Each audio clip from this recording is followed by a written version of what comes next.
Ladies and gentlemen, welcome to Talk Spicy. I'm Coach Gene Clemens. Thank you for joining me. Wherever you are joining me, rate the show, comment, agree, disagree. But whatever you do, keep it spicy. 5-star ratings are appreciated. If you're joining me on the YouTube channel, make sure you like, make sure you subscribe, make sure you leave a comment. Right now, if you're watching right this instant, or if you're watching anytime, go now and subscribe to the channel. We're trying to hit 3,000 before May. We started to see a little bit of uptick in the subscriptions. We needed to keep on going. Also, watch out. I've got a little Talk Spicy merch coming soon. We're going to have a Talk Spicy tee and a Talk Spicy hat that you can get if you want to support what we do here. I've appreciated all the support. Want to see it continue. Watch out for that Talk Spicy merch. I'm coming here really soon. It's a good weekend. Happy Easter to all of those who celebrate, and to all of those who just was able to get an extra day off work on Friday. Shout out to you too, because you probably just deserve it because of something that you've done in your life. You know what I've done in my life? I was talking to someone this morning. They were talking about they were celebrating. They were going to celebrate their 17th wedding anniversary. She was like, yeah, we've been together. We've been married for 17 years, but we've been together for 20 years, and it stopped. I stopped and I started to think, like, what have I done in my life for 17 to 20 straight years? I couldn't think of anything. And then I stopped and I went, oh, sports. Sports has been the most consistent relationship in my life. Now, some of you might hear that and go, man, that's sad. That dude's really lonely. Whatever, But the point is that I've given a lot of my life to sports. Whether it was playing it, coaching it, covering it, evaluating it telling me that I wasn't good enough, me telling it that it needed to improve on some things. In my lifetime, I have spent a good amount of it surrounded by and engulfed in sports. But I thought that was interesting. It is the longest, most consistent relationship that I have ever had. And at this point, because of most likely age and the fact that I have no designs on no longer doing sports, it's probably going to always be the most consistent, the longest relationship that I have, because I have no desire to stop. It's comforting though, right? When you think about something that you love to do so much that you do it and you don't even think about the amount of time that you've spent doing it. From time to time, coaching. So if this is an honest moment, from time to time, I think about the amount of hours that I have spent coaching, the amount of hours that I've spent coaching for next to nothing. And I have thought to myself, what could you have done with that time that could have netted you more? What could you have done with that time that you could have done more with, that you could have been more productive, that you could have made more money, whatever it might be?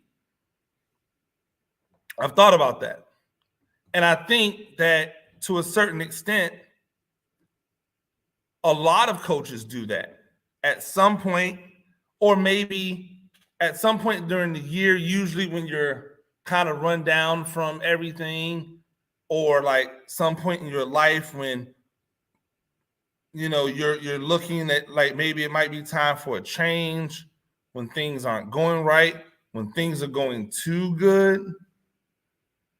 There's a time where you might sit back and go, man, what could I be doing with this time specifically that would be better used doing something else? And so when I do that, I always resign myself to the fact that yes, I could be making more money doing something else. But what? Right? I could be making more money doing something else, but then that becomes, what would I be doing if I wasn't doing sports? What would I be doing that gave me so much satisfaction if I wasn't doing sports? See, in a lot of respects, it's not just that I coach sports because I'm not doing it for the money.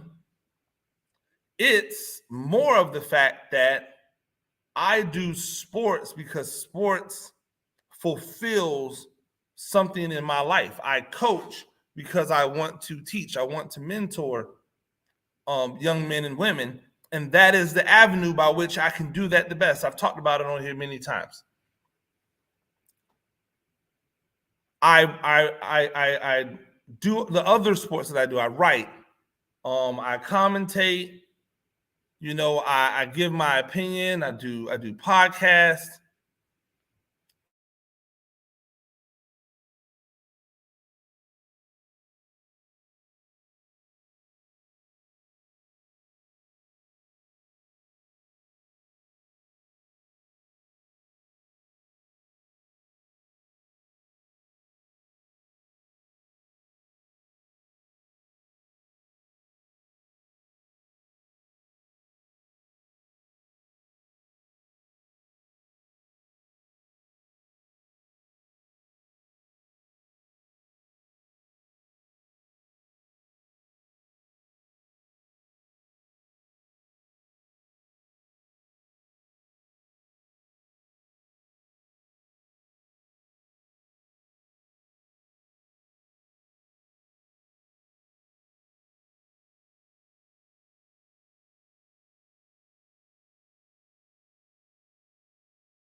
I apologize. I think I went out for a second there, but what I was saying was that there's a part of what I do in sports that I might have an inclination to complain about.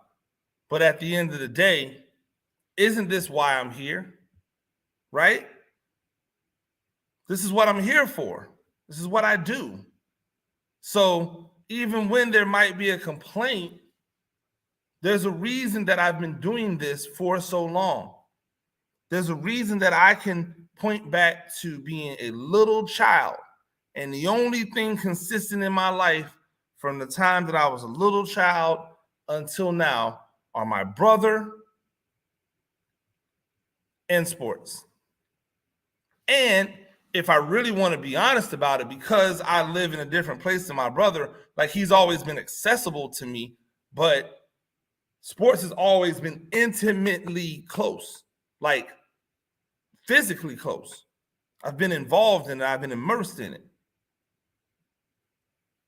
So it's like when you look at those things and you look at how those things happen, you just go, man, this is what you're here for. This is why we do all the things that we do, right? This is why all the things. This is why we root for teams. This is why we get up in the morning and go to early morning workouts, and we stay up late breaking down film. If you're a coach, you know what I'm talking about. This is why we write out an entire introduction or an entire lead-in to a story, and then we watch half the game and go, oh, gotta erase all that, because sports will do it to you. It keeps you on your toes. It keeps you moving. It keeps you trying to figure things out. So I'm always baffled by these football writers. And again, for people who know me, this is a long lead up into something, right? I'm always baffled by these football writers that I see on social media. that don't look happy to be writing about football, or even worse, who don't write about football. So many of these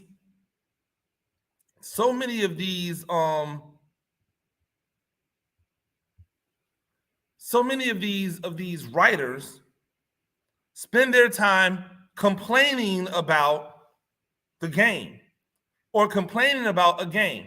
The USFL just restarted their league this weekend. Quiet as it's kept, there were four like legitimately, entertaining games. Like the USFL put a good product out there. Now they're trying stuff, right? So because they're trying stuff, nothing's going to always be great, but they had a 28-24 game where Jersey was in the lead and Birmingham came storming back late. They had a 17-12 defensive struggle. The Houston Gamblers were able to pull it off. Houston's going to have to do something about that quarterback situation. Their number one quarterback pick, it's not good. Sorry. Philadelphia and New Orleans. New Orleans was able to come out on top, and now they get a Monday night.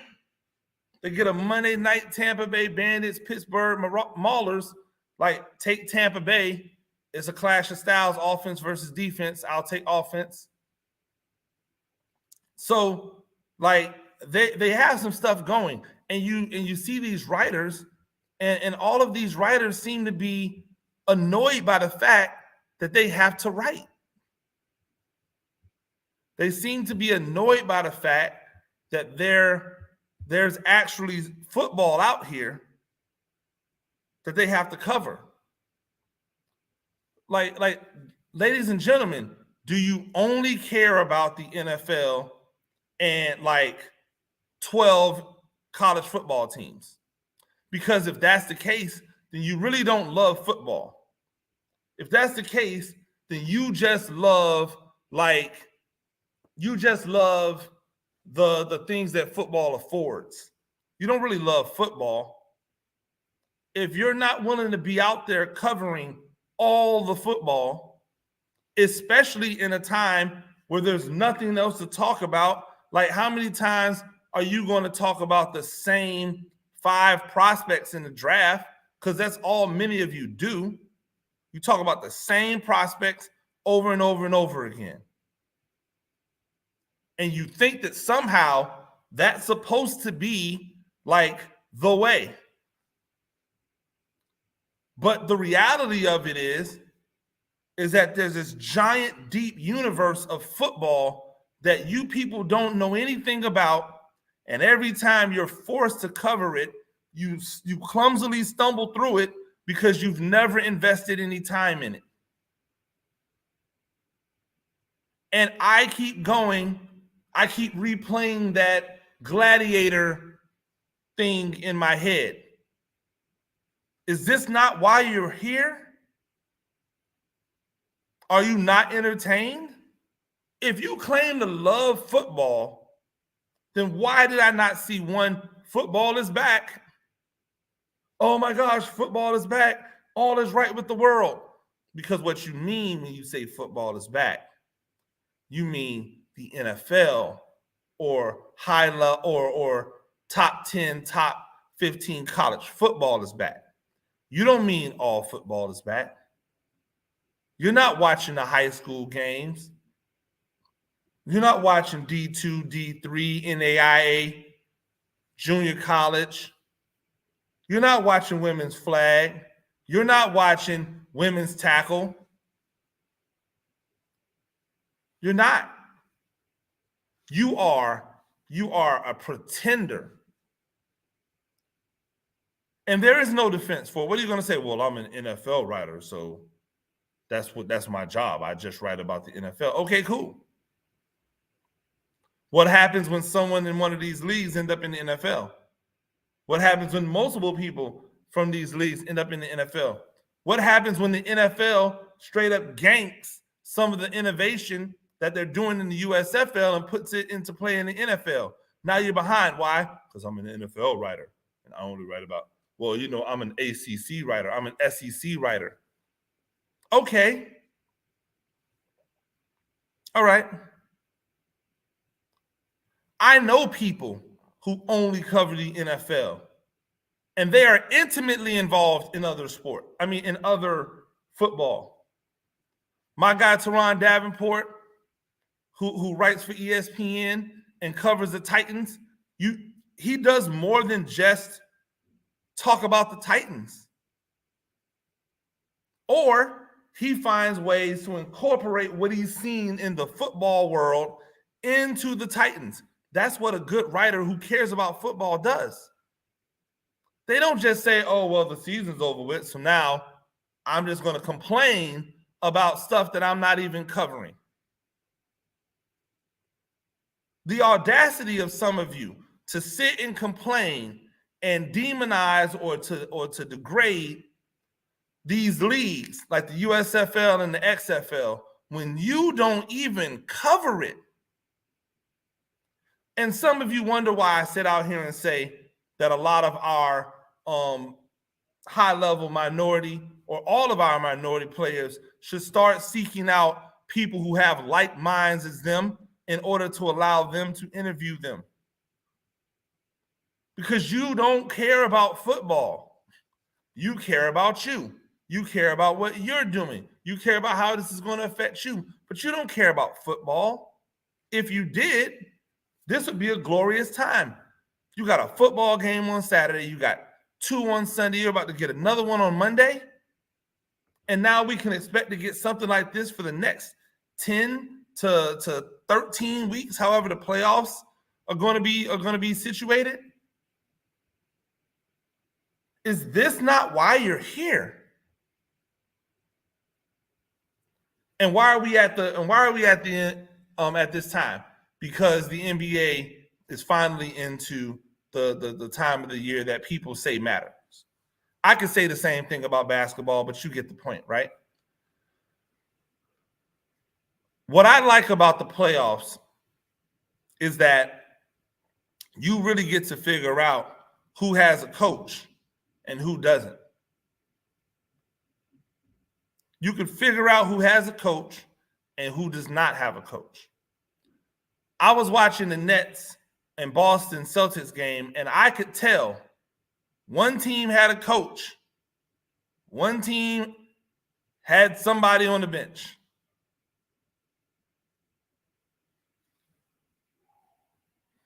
It was a fantastic game, by the way. Kyrie Irving, for everything that y'all want to talk about Kyrie, that dude is phenomenal. That dude plays basketball.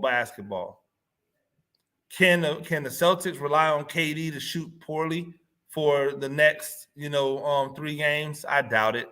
Are they just going to be able to beat him up every time he tries to navigate in the half court? I doubt it. Will the Celtics win this series? They have a very good chance. They stole one yesterday. Or the day before yesterday, I don't know. They're all blending together on the weekend, right? But it's great basketball. But you get to see who has coaches and who does not have coaches. You get to see the teams who are just out here pretending versus the ones who are really here to get the business done. All year, people were talking that, the Bulls look good. And then every time they would play a top team, they would get smacked. And then last night in the first round of the playoffs, they got beat. Why? Because they're fool's gold. That's why. Because the guys that they have don't form a collective that's going to win a championship.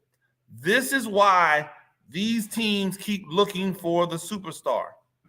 This is why these teams keep looking for that alpha to go with another, right? They keep looking for the multiples because they know in many respects, one won't get it done. like one superstar, that's not going to work. One superstar is not going to work, or one high level player is not going to work. People say, well, Milwaukee won it with one superstar. They won it with Giannis, who's a superstar. They won it with Middleton, who is an all-star. Holiday, who should be an all-star. They won it with those guys, right? There wasn't just some random enigmatic thing going on.